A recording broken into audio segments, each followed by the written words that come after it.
Buenos días. Ahora sí. Empezamos. Gracias a todos por venir. Hoy es un día muy especial en el que, como hemos comentado antes, vamos a hablar de cine, de educación, de amor. Muy importante, no ese amor romántico, sino un amor que desarrollaremos como la empatía necesaria hoy en día, más que nunca. Y tenemos la suerte de tener con nosotros hoy a Nando López, escritor. Lo decía en el autobús cuando veníamos, para mí el mejor escritor que hay ahora en España en literatura juvenil. Sin duda, de los primeros que se lo tomó en serio en una literatura que estaba un poco denigrada cuando empezó a escribir y es la clave para conseguir acercar la literatura en el instituto a los jóvenes de secundaria. Y nos viene a presentar una novela de la que va a hablar él, que la conoce mejor que yo, aunque la haya leído, muy bonita, con mucho sentimiento y que tiene parte de cine. Entonces, el cine que nuestra generación lleva tan en la sangre y que nos hemos criado en las salas, del que nos va a hablar un poquito. Entonces, como lo importante es que hable él, le voy a dar la palabra. Cuéntanos un poco qué relación hay entre tu libro y esas salas de cine que incluso aparecen. Bueno, pues muchas gracias, Daniel. Buenos días. Encantado de estar aquí. Además, creo que sois gente del Bachillerato de Artes Escénicas, puede ser, ¿no?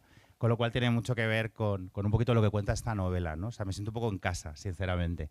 Bueno, el cine está ya desde la cubierta, ahí la veis, ¿no? Ese videoclub, esto suena un poco prehistórico, yo os prometo que no soy tan mayor, pero es verdad que antes de las plataformas de streaming, ¿no? Pues teníamos, quienes amábamos el cine, teníamos los videoclubs como uno de los lugares donde a veces no ibas a ver películas, ibas simplemente a imaginar que las podías ver, ¿no? Yo aquí hablo también mucho de la periferia, de la gente de barrio. Yo viví toda mi adolescencia en Alcorcón, en el Madrid Sur, y no siempre había dinero, siquiera para, no ya para ir al cine, sino para alquilarte una película, ¿no? Pero a veces te ibas al videoclub a mirar las estanterías y los carteles y cómo hacen los personajes de la novela en uno de los capítulos, y era una manera de acercarte o asomarte a ese cine, ¿no? En este libro hago un doble viaje. Si os asomáis a él vais a ver que es un libro muy particular porque es mitad novela convencional, ¿no? Una novela literaria, y mitad cómic, novela gráfica. De ahí que tengamos dos nombres en la cubierta, ¿no? Veis, Nicolás Castel, que es el ilustrador, es el autor de las ilustraciones, y es un libro dentro de un libro. Es un libro muy meta. A mí me gusta mucho jugar con la estructura, en el que una persona de mi edad, ahí no vamos a entrar, que tampoco es un detalle tan importante, ha escrito un cómic sobre cómo fueron sus 15 años. Cómo fue tener 15 años en el 92-93 frente a cómo es tenerlos ahora. Ahora está dando clases en un instituto, a gente de bachillerato, está absolutamente perdido a muchos niveles, sobre todo a nivel personal, y de alguna manera el volver a dar clase le hace reencontrarse con su pasado, ¿no?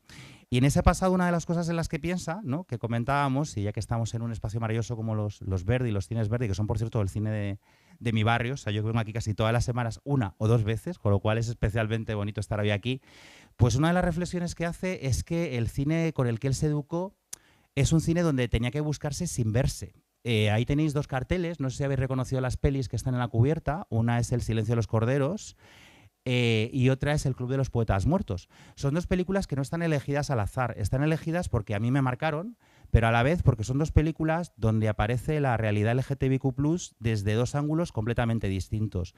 En uno, desde un lado que he visto hoy resulta profundamente transfobo, por mucho que me guste la película, a mi yo activista hay una parte que le provoca mucho rechazo, porque nos mostraba una realidad de las personas trans completamente ajena a la que necesitábamos que nos mostrase.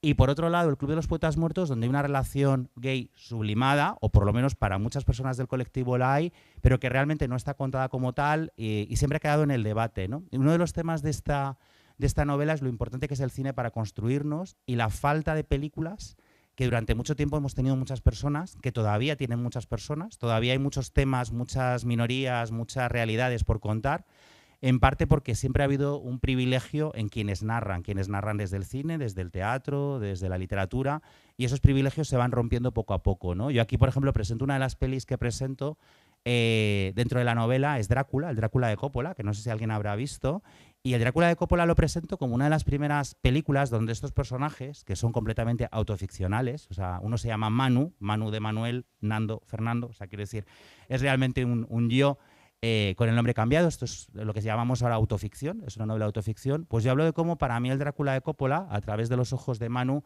fue una de las primeras veces que vi una realidad diversa en lo sexual desde un ángulo completamente distinto al ángulo lacrimógeno, dramático y terrible que nos ofrecía el cine de la época, ¿no? En el cine de la época, las personas del colectivo, cuando aparecíamos, teníamos dos caminos, básicamente, o morías o te mataban, ¿no? Eran como historias siempre muy truculentas, no había historias tiernas apenas, no había historias con un final feliz, casi siempre estábamos abocados y abocadas a la desgracia, ¿no? Y de repente, bueno, pues Drácula, es verdad que también moría todo el mundo, pero bueno, una peli de vampiros era lo normal, pero al menos había una sensualidad, una sexualidad abierta, diversa, y de repente aquello a mí me ayudó desde una ficción que supuestamente no tenía nada de comprometido en ese lado y sin embargo esa película de terror que adaptaba libremente la novela de Bram Stoker se convirtió en uno de mis referentes, ¿no? Más tarde pues vendrían otros referentes como Téchiné o Almodóvar o tantos y tantas directoras y directores, pero de alguna manera este libro habla de cómo incluso cuando las pelis no hablan de ti, buscas que hablen de ti, cómo te apropias del discurso, ¿no? Y aquí que estáis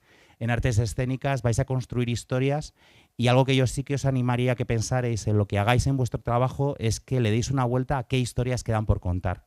Es decir, qué personas siguen sin estar representadas. Yo este año he vivido la experiencia de dar clases de escritura en la universidad a un grupo de estudiantes maravilloso, además, que quieren dedicarse al guión y a la comunicación audiovisual.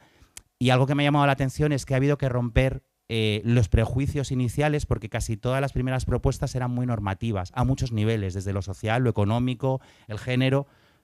Todavía queda mucho por hacer, ¿no? Entonces, de alguna manera, teníamos 15 años, habla eso, de cómo nos educamos entonces, de las cosas que a mí me habría encantado poder tener y no tuve. Yo escribo los libros que no pude leer. Si leéis este libro vais a ver que una página, es más, os lo voy a enseñar porque lo tengo aquí, hay una página, por ejemplo, que es un capricho mío dentro del cómic, que es un ejemplo de lo que yo no pude ver en su momento, ¿no?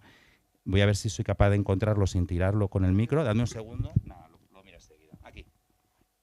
Si os fijáis, esto puede parecer una bobada, pero claro, yo con el ilustrador, con Nico, acordábamos el ritmo de las viñetas, el espacio que ocupan en la página. Sabéis que dentro de la novela gráfica eso es muy importante, que dedicáramos una página entera a este beso entre los dos protagonistas no es una casualidad, es quizá lo que a mí me faltó con 14, 13, 15 años, ¿no? Una página hermosa, contada con un elemento poético, ¿no? en su diseño gráfico y que de alguna manera aportara una mirada en la que no todo nos llevara a la tragedia, ¿no?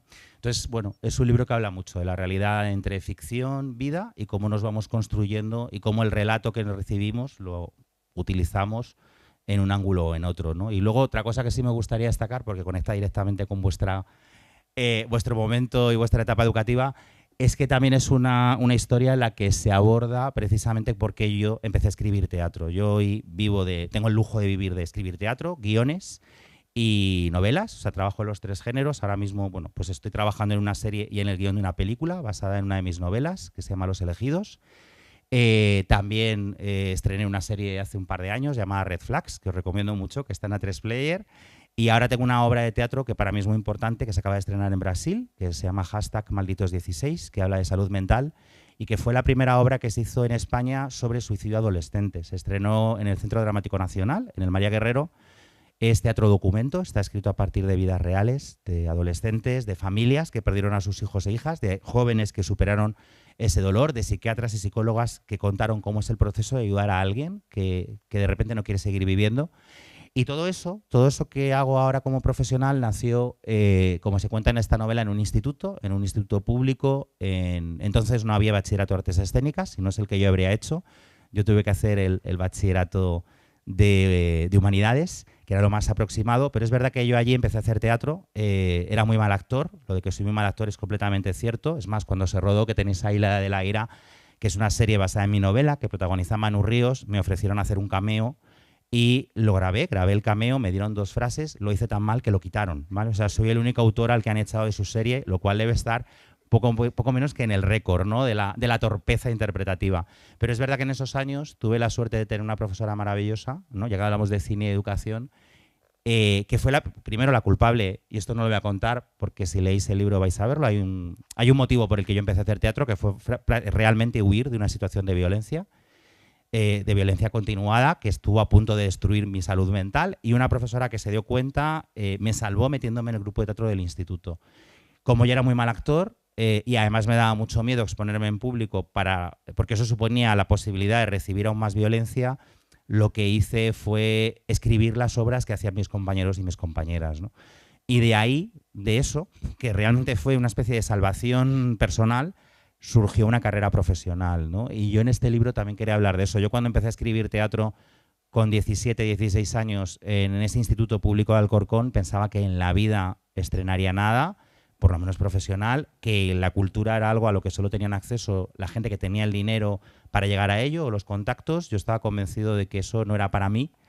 Hace 2 años con Red Flags, en esta serie que os digo, me vi presentándola en el Festival de Cine de Berlín, que para los cinéfilos es un evento maravilloso, y sentí que ese chaval estaba viviendo algo que nunca había imaginado, ¿no? Este libro también es una reivindicación de todas las personas que hemos sentido alguna vez que algo no nos pertenece, ¿no? Porque está siempre en manos de los mismos. Ahora sabéis que hay una gran guerra por privatizar la educación pública, ¿no? Sobre todo la universidad, porque de repente han descubierto que los hijos de obreros y obreras estemos en la universidad es muy peligroso porque quita parte del pastel, ¿no? Y creo que bueno, este libro también habla de eso, de la conciencia social y la necesidad de que la cultura ahora mismo sea valiente y peleemos por todo lo que se está perdiendo, ¿no? Simplemente como anécdota contaros, que ojalá no lo fuera, más que anécdota como historia. Hace poco estuve en un instituto, le contaba a Daniel que yo hago muchos encuentros literarios, este libro se lee en muchos centros. Al ser algo muy personal y muy autoficcional, salen temas a veces muy íntimos, tanto de la gente que lo ha leído como míos. Y bueno, en uno de esos institutos me comentaron algo bonito por un lado y tristísimo por otro, ¿no? Este libro se había leído en tercero de la ESO, había animado a varias personas de ese centro a visibilizarse, a romper ese armario en el que vivimos tantas personas, ¿no? Del colectivo.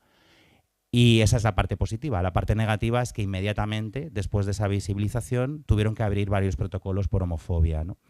Eso en 2026 a mí me parece lamentable, pero bueno, ahora mismo hemos sufrido un incremento de violencia homófoba, machista y racista muy notable, muy notable. Las denuncias por violencia homófoba se han multiplicado en un 120% aproximadamente, que por un lado es porque también se denuncian más, pero por otro porque siguen ocurriendo, ¿no? Y este libro también habla de eso, de la responsabilidad social desde el arte, desde la cultura, desde el cine, desde la literatura, desde el teatro, desde cualquiera de las artes, para seguir transformando, ¿no? Y podemos seguir optando por un arte burgués o por un arte que signifique algo y que quiera contar otro tipo de historias, ¿no? Muchas gracias. Muchas gracias. Aplauso. Gracias. ¿Veis? Ha salido el amor, ha salido la literatura, el cine, las salas. Estaba todo previsto en el guión sin haber hablado. Era algo que se veía venir. Bueno, ha hablado de la película de amor, ¿eh? Drácula para mí es de Francis Ford Coppola, es la película de amor que cruza océanos del tiempo, o sea que es preciosa. Muchas gracias. Estos estudiantes también hacen una asignatura, se llama Literatura y Representación Teatral, en la que adaptan un texto a obra de teatro. Entonces, creo que toda esta experiencia y la experiencia que tiene Nando de convertir productos suyos, propios, a audiovisuales, muy interesante. No nos va a dar tiempo a entrar en detalle, pero te quería hacer una pregunta y luego le vamos a dar un poco la palabra a ellos. Claro. Hace muchos años, cuando hablaba una vez con Lorenzo Silva, y me dijo que él había vendido, que cuando él vendió la novela, se olvidó. Le dijo, ya está, ya la he vendido, ya no quiero saber nada. ¿Cómo es tu experiencia en la conversión de tu texto a una obra cinematográfica? Bueno, mi experiencia yo la he vivido desde varios ángulos. La Edad de la Ira, que tuvo 3 vidas, fue primero novela, a fecha de hoy sigue teniendo muchísimos lectores, muchas ediciones. Después fue obra de teatro, yo escribí la obra de teatro de mi propia novela y luego fue serie. En la serie decidí no escribirla yo porque yo no había hecho entonces guión y me parecía meterme en un terreno que no era el mío. Entonces yo dije, vale, yo me voy a quedar como asesor y me tomo La Edad de la Ira como un máster de guión y ya escribiré el siguiente, ¿no? Entonces, claro, yo fui el primer traidor a mi propio libro. La Edad de la Ira, si alguna vez la leéis, que es una historia bastante truculenta, es un thriller en el que un adolescente supuestamente mata a su padre rompiéndole la cabeza con una máquina de escribir. Y ese crimen tan macabro y tan horrible da lugar a una investigación. En la novela todo lo cuentan personajes adultos. Los profes de ese instituto, las familias, pero los adolescentes apenas hablan porque no quieren hablar y porque están en una sociedad adultocéntrica que no les da la voz. Cuando a mí me encargan la obra de teatro, me la encarga una compañía de actores jóvenes, una compañía que se llama La Joven. Entonces, lo primero que tuve que hacer es contar mi misma historia cambiando radicalmente el punto de vista. Era como la cara A y la cara B. De repente solo había jóvenes hablando, ¿no? me traicioné tanto a mí mismo y me tuve que separar tanto de la novela original que cuando llegó la serie yo estaba relajadísimo, porque realmente era imposible ser más infiel que yo mismo. Y yo lo que sí os diría, si trabajáis en esa asignatura, pero más allá de la asignatura, lo profesional, os vais a encontrar muchas adaptaciones. Ahora mismo yo tengo varias de mis novelas vendidas, ¿no? Lo que se llaman los derechos, pues hay varias novelas que han sido opcionadas, a veces salen, a veces no, pero bueno, te las compran. Ahora mismo las productoras están comprando todo tipo de novelas.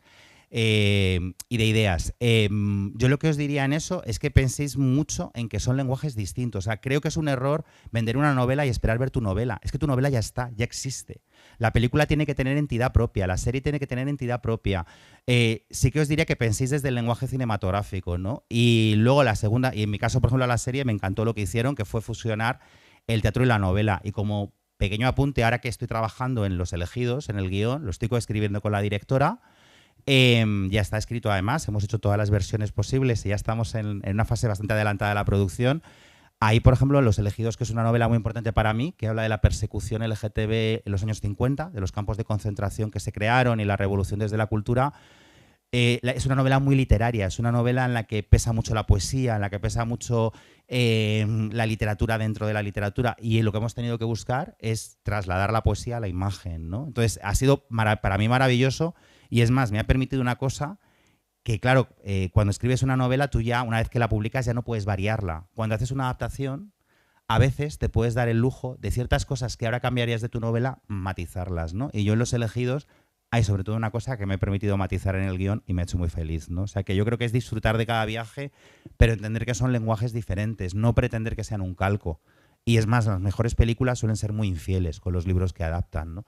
Y no quiere decir que traicionen lo que adaptan, quiere decir que se lo llevan a su territorio semiótico y a su manera de contar y de decir, ¿no? Gracias. ¿Alguien quiere preguntar algo?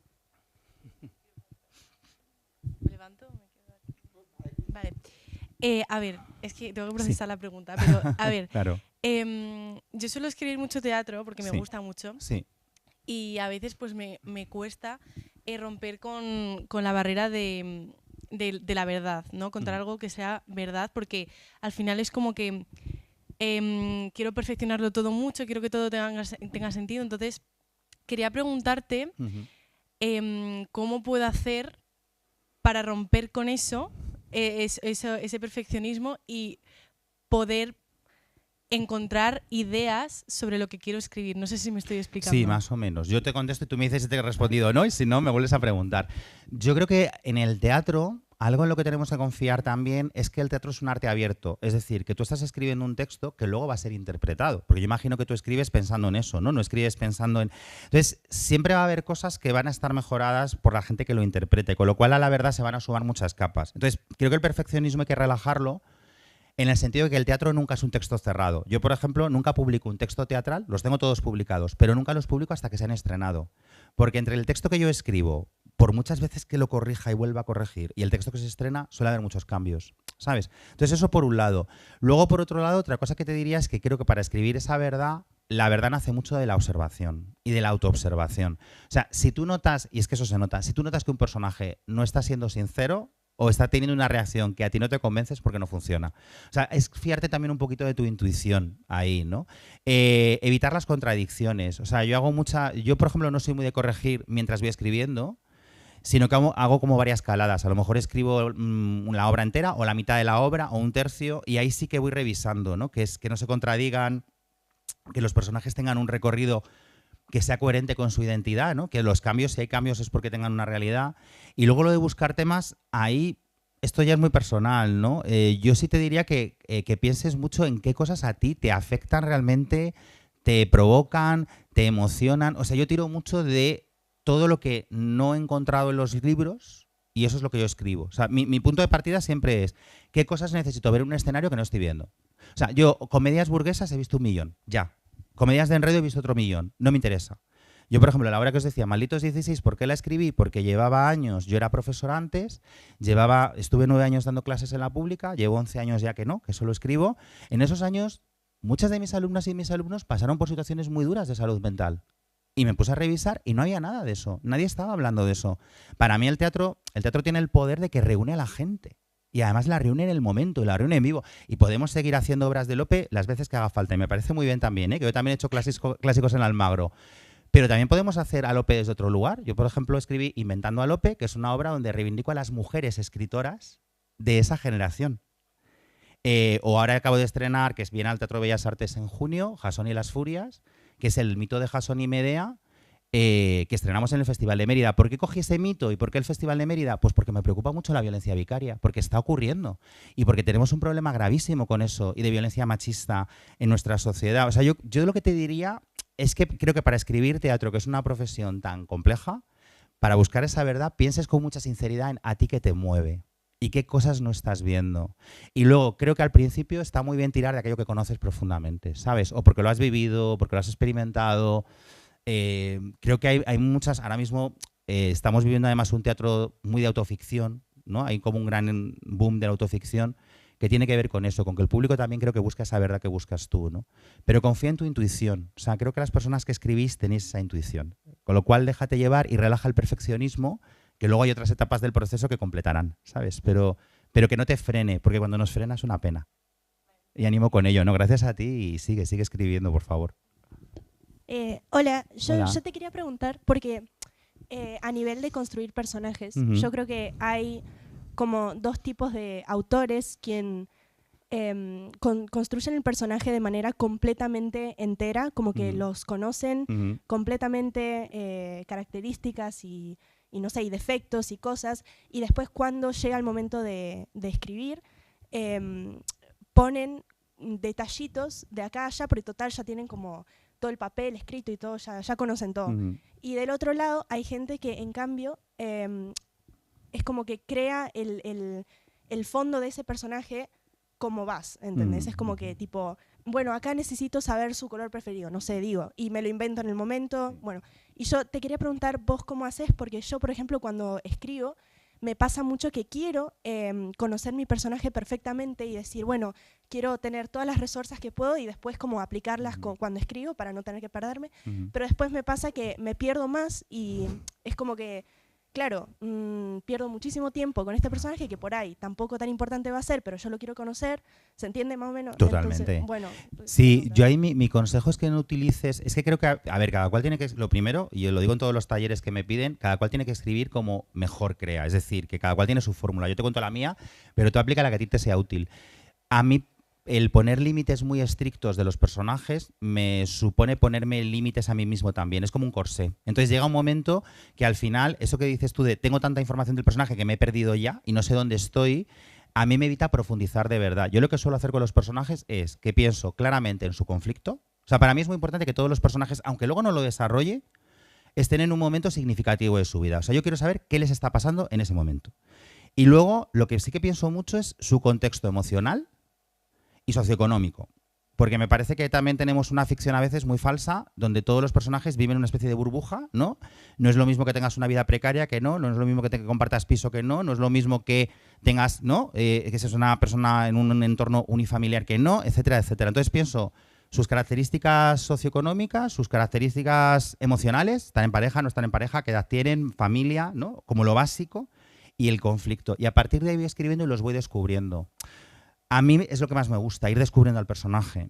Y además voy sumando. Lo que sí que es verdad que dependiendo de la historia, por ejemplo, si es una obra de teatro o una serie, sobre todo en las series, que tienes que hacer además al principio una biblia con todas las tramas y tal, sí que soy bastante organizado y sí que suelo tener una especie, yo utilizo Excel, que bueno, no he puesto ni un número nunca en Excel, yo Excel lo utilizo para escribir y hago un Excel de personajes donde pongo sus rasgos, lo que se me va a inventar, por ejemplo, has dicho, lo del color favorito, ¿no? O si tiene 2 hermanos o 3, más que nada para luego no volverme loco corrigiendo, ¿no? Pero bueno, si al final tengo que dedicarle tiempo a eso, es lo de menos.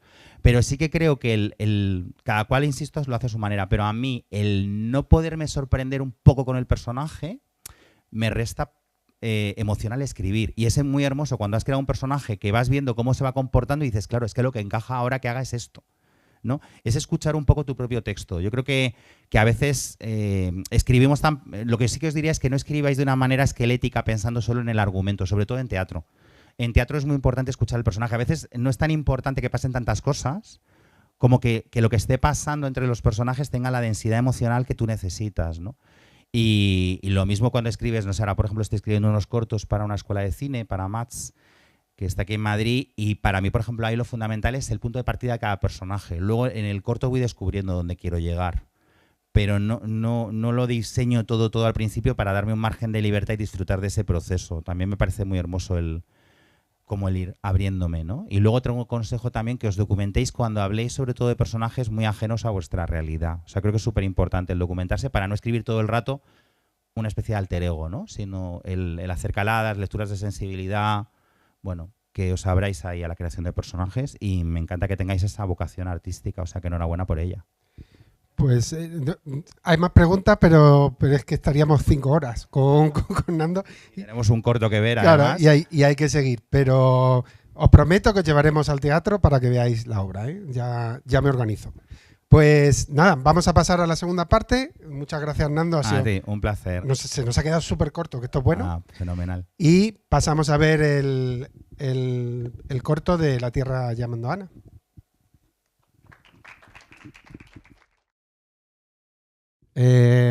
Respiramos. Una estudiante me ha dicho antes de entrar si va a llorar, y digo, yo apostaría que sí, pero depende de cómo estés emocionalmente. Tenemos poco tiempo, es un corto, esta debe ser la 10ª vez que lo veo yo ya, y podría estar 1 hora hablando del corto. Entonces, me parece más interesante que hablen tanto Fernando Bonelli, que es el padre de la criatura, como, Vicente no ha podido venir hoy, Ana Isabel, que es nuestra psiquiatra de cabecera, infantil y juvenil, que también siempre está en estos eventos, y María Antonia Casanova, que también nos acompaña siempre, cuando no está en México viajando. Dice que no viaja mucho, pero no para por Madrid. Entonces, como me parece que su voz es más importante, si os parece, empiezo por María Antonia y vamos viniendo. Tenemos... poco. Tenemos poquito. Bueno, buenos días y encantada de estar aquí otra vez con vosotros. Ya hemos estado en vuestro colegio en alguna otra ocasión, pero bueno, aunque tenéis una sala estupenda para proyecciones, pero es distinto el verlo en una sala de cine como esta, que es impresionante, tanto la música como la imagen. O sea, a mí me encanta esto de La Tierra llamando a Ana. Bueno, como Mercedes siempre dice que soy inspectora, pues era inspectora, o sea, he sido inspectora muchos años, y siempre me dice que hable de educación. Estamos en la semana, además la semana del Día del Libro, que para Nando, pues supongo que es una semana especial, ¿no? Especial de trabajo. Y aquí habría que reivindicar la importancia de la lectura para vosotros que además os dedicáis a esto, escribís teatro, vais a escribir novela, vais a escribir ensayo. Creo que es fundamental el destacar el papel de la lectura y de la escritura en nuestra formación integral como personas. No os voy a soltar un rollo de currículum en absoluto, porque además tenemos poco tiempo, pero sí deciros que todo el profesorado de un centro es profesor de lengua, simplemente por el hecho de hablar, porque al hablar somos modelos de comunicación oral, y eso siempre influye, y que vosotros en la especialidad que tenéis, en todo lo que hagáis, vais a estar influyendo en la forma de expresión, en la comunicación. Yo creo que la educación siempre es comunicación, y a ser posible comunicación personal. En estos tiempos de pantallas, de móviles, de que no salimos, parece que estamos, metidos en la pantalla, como dice el Chun-Lan, el filósofo ese coreano, que estamos en el mundo de las no cosas. Pues es verdad, es que perdemos la relación personal porque todo lo vemos en pantalla. Pero La Tierra llamando a Ana nos habla de la importancia de la comunicación, como sea, pero comunicación personal. La comunicación personal siempre es educación, siempre supone un mejoramiento, un perfeccionamiento, un conocimiento mutuo. Y cuando yo vi esto por primera vez, como decía Daniel, pues yo también lo he visto unas cuantas veces, de La Tierra llamando a Ana. Escribí unas reflexiones que os voy a leer. A mí me gustó mucho, y os lo leo, y con eso termino. Es cortito, no os suelto ningún rollo especial. Sí creo que es importante que a ser posible dejemos un poco las pantallas y volvamos al libro, que es de lo más autónomo, o sea, no necesita cobertura, no necesita nada, o sea, lo podemos llevar a todas partes, pero el libro así, libro impreso. Yo también utilizo las pantallas, claro, y también utilizo la inteligencia artificial, y eso ya lo estamos utilizando todos, pero no nos puede, es decir, la inteligencia artificial no nos puede dominar a nosotros, tenemos que ser nosotros los que seamos los dueños y las dueñas de esa inteligencia artificial y la manejemos. Yo cuando vi la primera vez con Fernando La Tierra llamando a Ana, titulé esto Salvar los silencios, salvar las distancias. Y Ana nos dice, el silencio es una gran distancia, los muros, visibles e invisibles también. La vista salta el muro, la voz salta el muro, pero cuando aparecen barreras infranqueables, la incomunicación se hace patente y la soledad se empodera en la persona. Hay que pontificar, entre comillas, es decir, tender puentes que acerquen las orillas, que rompan la distancia, que superen el silencio obligado, no pretendido ni buscado. Reconozcamos, sin embargo, que también hay silencios comunicativos, que permiten sentirse más cerca de alguien, que hablan e invaden nuestro ser y nos hacen sentir la compañía con una profundidad desacostumbrada. Silencios que nos iluminan e invitan a reinventarnos. La comunicación todo lo puede. Por encima de obstáculos insalvables, una persona es capaz de aproximarse a otras mediante la voz, la palabra que vuela desde los ojos, las manos o la sonrisa. No importa cómo se exprese, no importa con qué silencio. Cualquier gesto es bueno para comprenderse, para unirse a la humanidad, para ser con los otros. Cualquier sosiego es bien recibido para lograr la comprensión mutua. El diálogo es la base de la convivencia.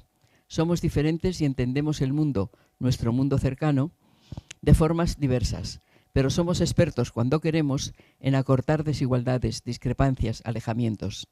La ruptura, la separación, la incomprensión, la confusión, la indiferencia, la tensión, el disgusto, la dureza, el atropello, la violencia son frutos directos de la incomunicación, del desconocimiento mutuo, de la desconfianza que éste genera. Esto lo escribí hace unos años, pero ahora me parece que tal y como tenemos el mundo, es como si lo estuviéramos diciendo ayer. Fijaos cómo está a nivel mundial. Lo tenemos muy alborotado y muy violento. Y es desconocimiento, y es prejuicio, y es incomprensión. A través de las bellas imágenes de la Tierra llamando a Ana y de su impactante melodía, se nos muestra esta realidad dura y fácil, agresiva y tierna, distante y próxima, rotunda y sin embargo posible de obviar.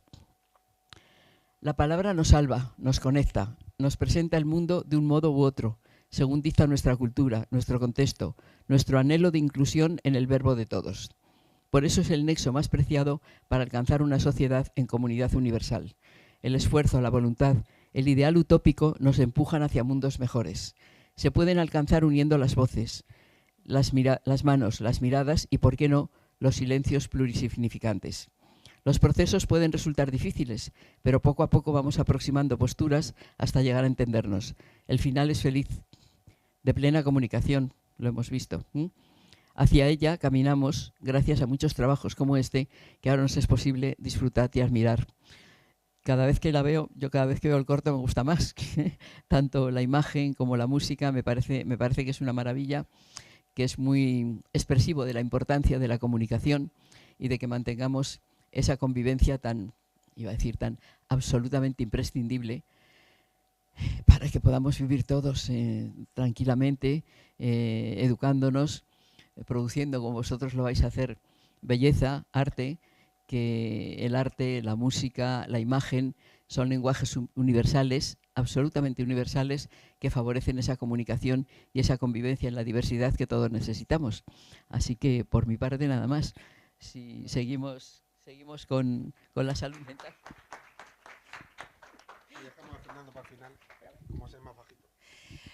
Bueno, me lo han puesto muy difícil. Yo tengo la grata sorpresa de haberme encontrado con un auditorio muy formado en comunicación y que tiene ya una conciencia muy clara de hasta qué punto comunicarse verbalmente, gestualmente, a través de la literatura, a través del cine, puede cambiar la vida de una persona y de las personas que van a ver esas creaciones.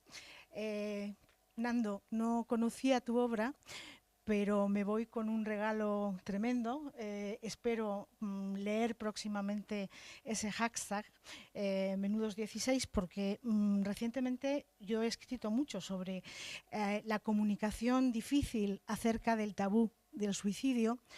Creo que a pesar de que la salud mental se ha convertido en un tópico que importa mucho y que promueve muchos eslóganes, tenemos todavía mucho que aprender acerca de lo que es hablar con sinceridad de temas que nos asustan. Y creo que en eso fuiste un visionario, porque estamos hablando de hace muchos años. Seguimos en 2026 con esa asignatura pendiente en las consultas, en los institutos, en las familias. Sigue habiendo mucho silencio, sigue habiendo mucho miedo a hablar y a poner nombre a las cosas. Creo que como generación que ya está escribiendo teatro, podéis hacer mucho bien, porque cuando uno escribe sobre cosas que hacen pensar, que son sinceras, estamos ofreciendo a un espectador que sea un espectador no pasivo, sino un espectador que recibe de manera activa y procesa lo que se le está ofreciendo, referentes de vida, referentes de identidad. Nando también hablaba sobre eso, sobre lo solo que se encuentra uno cuando no tiene un referente que le enseñe a vivir, que le enseñe a entender lo que siente, porque no hay una buena novela, una buena película que le diga que eso es correcto, que eso tiene salida. Esa es la importancia de la literatura y del cine a la hora de enseñar a vivir. Lo que yo veo hablando con gente de vuestra edad muchas veces es que el cerebro está trabajando, como siempre lo ha hecho, a 1000 por hora. Las conexiones que establece y que son comunicaciones son muy, muy, muy potentes. Lo que no es tan fácil es dirigirlas en un sentido útil. Y muchas veces se convierte en una hiedra que en lugar de aclararnos cómo vivir, nos asfixia. Y por eso nos produce angustia, por eso nos produce confusión. Vosotros, como creadores, tenéis la posibilidad, desde vuestro lugar, de poner orden en esos pensamientos y de que en lugar de ser una hiedra que asfixia nuestra identidad, nos ayude a elegir cómo queremos vivirla de una manera responsable con nosotros mismos, confiada con nosotros mismos, sin tener que controlar lo que vamos a hacer cuando surjan problemas, sino con la confianza de que vamos a poderles dar una respuesta válida cuando surjan, no antes, y también a entender lo que está a nuestro alrededor, porque muchas veces cuando nos encerramos tanto en cómo queremos hacer las cosas, nos olvidamos de que hay un mundo alrededor que ofrece otras alternativas y a lo que tenemos que prestar atención. La comunicación es expresarse, pero también es escuchar. Y creo que es importante aprender las dos competencias. A veces escuchar es muy difícil. Tener paciencia para que el otro se exprese, tolerar un silencio expresivo, es muy difícil, pero es fundamental y puede cambiar la vida vuestra y de la gente que está alrededor. Os animo a que desde vuestra actividad artística aportéis miradas como la de Nando que permitan a otras personas aprender a vivir mejor.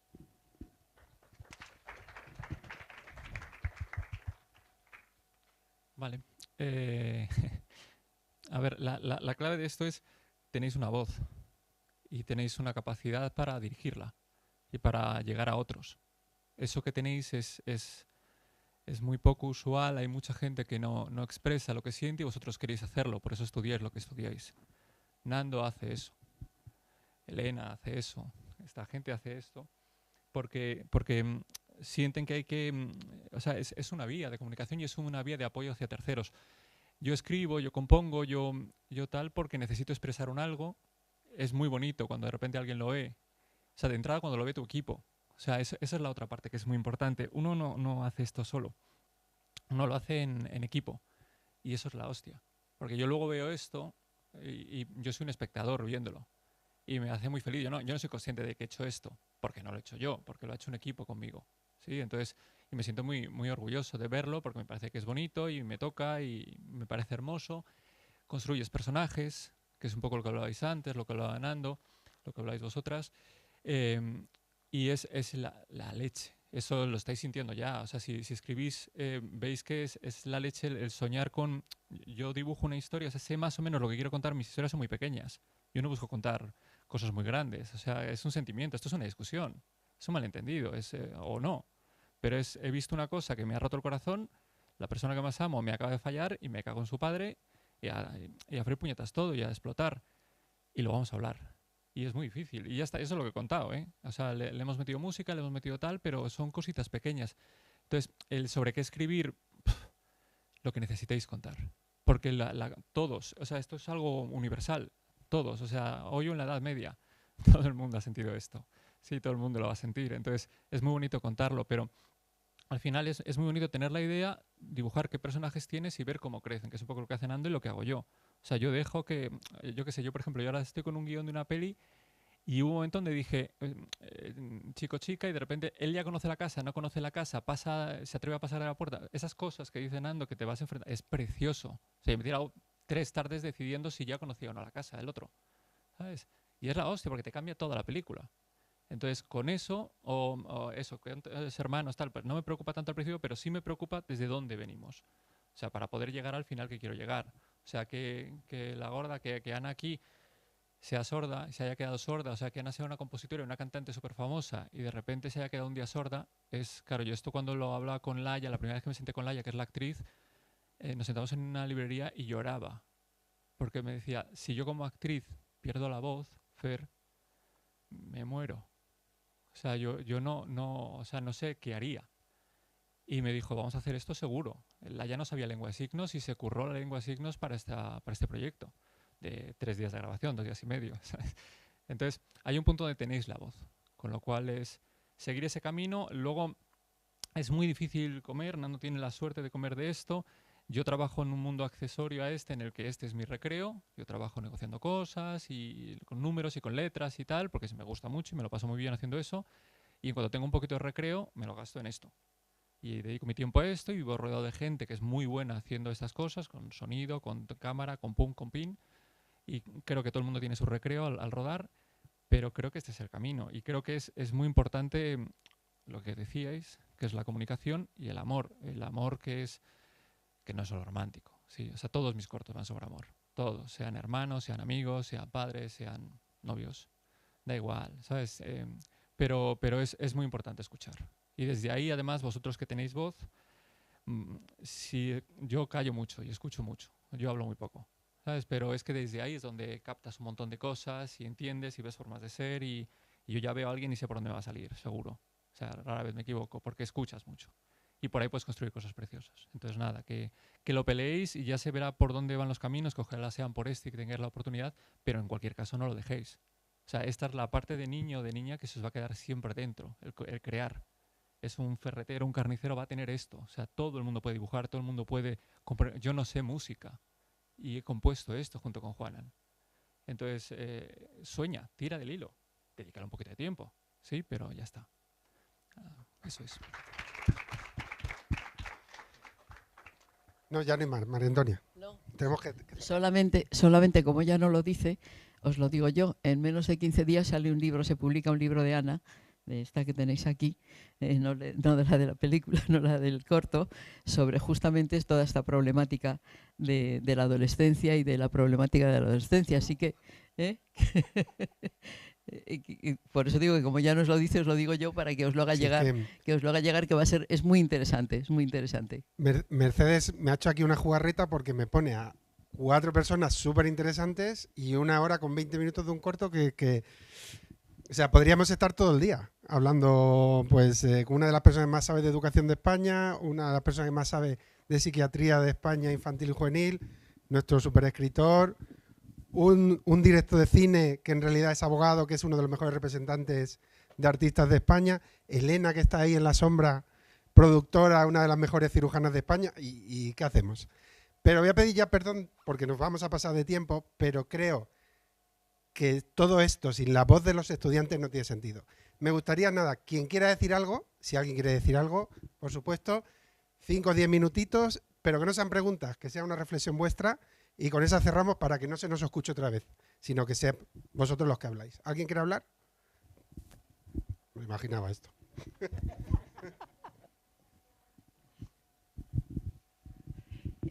Suena. Ah, vale, sí, es que no me escucha. Bueno, es que yo estudio música y para mí en plan la música es como fundamental en mi vida. Y entonces, bueno, tú has escrito tú la canción, o sea, la has compuesto más o menos, ¿o no? Ay, no sé si me estás... Ah, vale, Sí. Es que no me escucho. O sea, yo lo que hago, yo esto lo he contado muchas veces, yo soy una normal y lo que hago es, No, yo no. sueño, sí, Esto yo- no lo hace una es- normal, esto- te lo digo yo. pero sí, y ahora lo vas a entender. Yo sueño música, o sea, yo tarareo. Yo cada instrumento que oyes en las canciones lo he soñado y entonces me lo grabo en el móvil o donde puedo, ¿sí? O sea, yo voy por la calle, o sea, mis novias me odian mucho porque yo soy de parar y decir, espera. Y empiezo a tararear mierdas y las grabo y tal. Lo que pasa que lo oigo, es que ya la oigo entera. Entonces luego me siento con, yo creo que a Juan Antonio Simarra, alguno de vosotros lo conocéis, y me siento al lado de un gigante tipo Juanan y le tarareo todo, le vomito todo. Entonces le digo, gordo, violín 1. Nieno. Entonces él lo pasa. Violín 2, esto no va a funcionar, Fer. Y digo que va a funcionar, tú confía en el monstruo. Y ya está. Entonces, pero es que creo que todos tarareamos. Pero en este corto, en plan, yo siento que en este corto la música es muy importante. ¿Primero piensas en la música que quieres que quede o primero en el argumento Salió a la vez. a la O sea, vez? la historia estaba. De hecho, en un principio Ana no era sorda. No era ni sorda ni no sorda, no estaba pensado. Simplemente era una discusión y era ver cómo comunicábamos. Pero según empecé a escribir, empezó a sonar la música. O sea, yo con la peli esa que estoy escribiendo, oigo la música. Sé lo que voy a hacer. Lo tengo súper claro cómo va. Y es una escena entera, increíble. Pero sale, yo qué sé, pero como te pasará a ti o como os pasará escribiendo, ¿no? Que salen cosas. Y dices, pero ¿esto dónde sale? Entonces yo esto, Elena se ría mucho, Elena es mi productora, se ría mucho conmigo porque yo le digo que cae de algún lado. Yo soy una normal, yo soy un pararrayos. Entonces cae y va al papel. Y es muy guay, ¿sabes? No, O al móvil. Es muy guay. O Es sea, muy guay. de Joder, ¿qué verdad. pasa O sea, eso? la música a mí me ha encantado. O sea, el corto me ha gustado, pero de verdad la música me ha encantado muchísimo. Guay. Así que muchas gracias.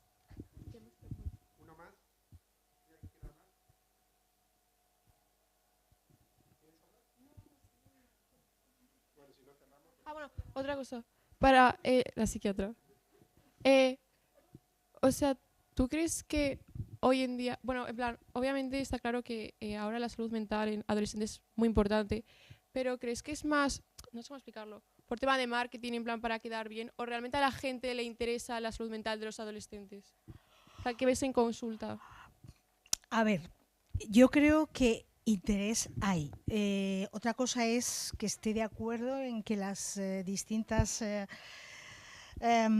iniciativas que se están tomando vayan en la dirección correcta. Yo creo que se os escucha poco lo que necesitáis. Creo que las campañas darían más resultado si partieran de hablar con vosotros. Probablemente la dirección de los mensajes sería otra. No sé si te he contestado. Pues nada, muchas gracias. Muchas gracias a Contracorriente, que siempre nos apoya y está en todos estos eventos. Tiene además el cine a colectivos, que está muy bien, ¿vale? Para los colegios que puedan ver, por desgracia en España, ver cine en el aula no es legal, entonces necesitas este tipo de acuerdos para que tengas cobertura legal. Muchas gracias a Lo que Leo, que nos ha traído también a Nando, que ha sido un placer. Muchas gracias también, no están aquí, pero a Víctor y a Nuria, que preparan a nuestros estudiantes de una manera excepcional. Y gracias a todos por venir, sobre todo a esta generación, quedaos con los nombres, porque los iremos viendo próximamente. Muchas gracias y hasta luego.